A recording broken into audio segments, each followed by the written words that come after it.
ഇത് മാസ് മോട്ടോഴ്സിൽ നിന്നാണ്. Honda Activa വണ്ടി നമ്മൾ വർക്കിന് കയറ്റിയിട്ടുണ്ട്. അതിനകത്ത് നമുക്ക് പറഞ്ഞേക്കണ വർക്ക് എന്ന് പറഞ്ഞാൽ സെൽഫിൻ്റെ complaint, self checkup, engine oil check ചെയ്തിട്ട് ആവശ്യമെങ്കിൽ മാറ്റാമെന്നുള്ളതാണ് പറഞ്ഞത് കേട്ടോ.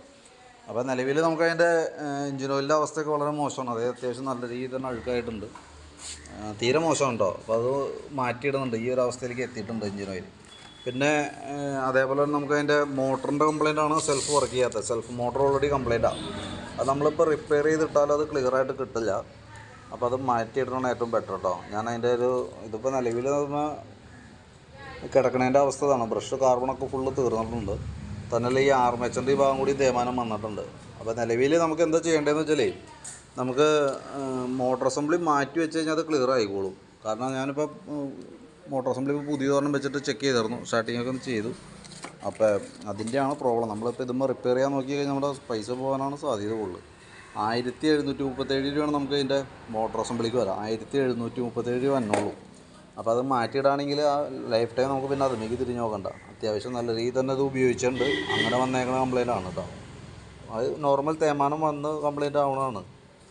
അപ്പോൾ അതടക്കമുള്ളൊരു എസ്റ്റിമേറ്റ് ഞാൻ ഇട്ടേക്കാം അതിനകത്ത് കേട്ടോ.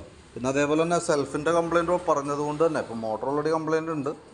അപ്പോൾ അതുകൊണ്ട് ബാറ്ററിയുടെ ഭാഗം കൂടി നമ്മൾ ചെക്ക് ചെയ്തുകൊണ്ട്, കാരണം ബാറ്ററി കൂടിയും പവർഫുള്ളായിരിക്കണം. ഇപ്പോൾ ബാറ്ററി നമുക്ക് ഇരിക്കുന്നത് SF സോണിക്കിൻ്റെ ബാറ്ററിയാണ് അതും ഇരിക്കണേ ഇല്ലേ, SF സോണിക്കിൻ്റെ ബാറ്ററിയാണ് ഇരിക്കുന്നത് കേട്ടോ. ഞാൻ അതുകൂടി ഒന്ന് ചെക്ക് ചെയ്തിട്ട് അതിൻ്റെ ഡീറ്റെയിൽസ് കാണിച്ചു തരാം. നമുക്കതിൻ്റെ വോൾട്ട് നോക്കുമ്പോൾ 12.85 റേഞ്ച് വോൾട്ട് കാണിക്കുന്നുണ്ട്. ബാറ്ററി നമ്മൾ ടെസ്റ്റിലേക്ക് കൊടുക്കുന്ന സമയത്ത് 8.67, അതായത് ശരിക്കും 8.5 വോൾട്ട് താഴേക്ക് വന്ന ബാറ്ററി കംപ്ലയിൻറ്റ് കാണിക്കും, അതായത് സെൽഫിൻ്റെ കംപ്ലയിൻറ്റ് കാണിക്കും. അപ്പോൾ ഇപ്പോൾ നമ്മൾ നോക്കുമ്പോൾ ഉണ്ടല്ലോ 8.65 വരെ വന്നിട്ടുണ്ട് കേട്ടോ. 8.65, അതായത് 8.5 വോൾട്ടിന് നിസ്സാര കുറവുള്ളൂ. അപ്പം നിലവിൽ ഇപ്പോഴത്തെ കേസ് ഓക്കെ ആയിരിക്കും, പ്രശ്നമില്ല.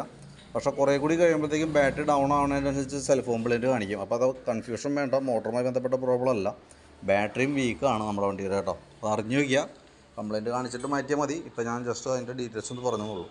അപ്പോൾ ഈ 2 വർക്ക് മാത്രമാണ് നമ്മുടെ അടുത്ത് പറഞ്ഞേക്കണേ, അതായത് സെൽഫിൻ്റെ കംപ്ലയിൻറ്റും എഞ്ചിൻ ഓയിൽ ചെക്ക് ചെയ്തിട്ട് മാറ്റാമെന്നുള്ളത്. അപ്പോൾ അതിൻ്റെ ഡീറ്റെയിൽസ് എസ്റ്റിമേറ്റാണ് നമ്മൾ ഇടുന്നത്. വണ്ടിക്ക് പിന്നെ ബ്രേക്കൊന്നുമില്ല, ബ്രേക്കൊക്കെ വളരെ കുറവും കാര്യങ്ങളൊക്കെയാണ്. അത്യാവശ്യം മെയിൻ്റനൻസൊക്കെ ഉള്ള വണ്ടിയാണ്. അപ്പോൾ നമുക്ക് ജനറലായിട്ട് സർവീസൊക്കെ പറഞ്ഞാൽ മാത്രമേ നമ്മൾ ഡീറ്റെയിൽ ആയിട്ട് ചെക്ക് ചെയ്യുള്ളൂ. അതല്ലെങ്കിൽ നമ്മൾ ഈ പറഞ്ഞിരിക്കുന്ന വർക്ക് മാത്രമാണ് ചെയ്യുള്ളൂ കേട്ടോ. അപ്പോൾ അതിൻ്റെ ഡീറ്റെയിൽസാണ് ഞാനിപ്പോൾ അതിൻ്റെ എസ്റ്റിമേറ്റഡ് ഡീറ്റെയിൽസൊക്കെ വാട്സാപ്പിലേക്ക് ഇടാം. വീഡിയോ കണ്ടു കഴിയുമ്പോൾ നോക്കിയിട്ടൊന്ന് റിപ്ലൈ ഇട്ടേരെ, അതനുസരിച്ച് നമുക്ക് വർക്ക് കംപ്ലീറ്റ് ചെയ്യാം.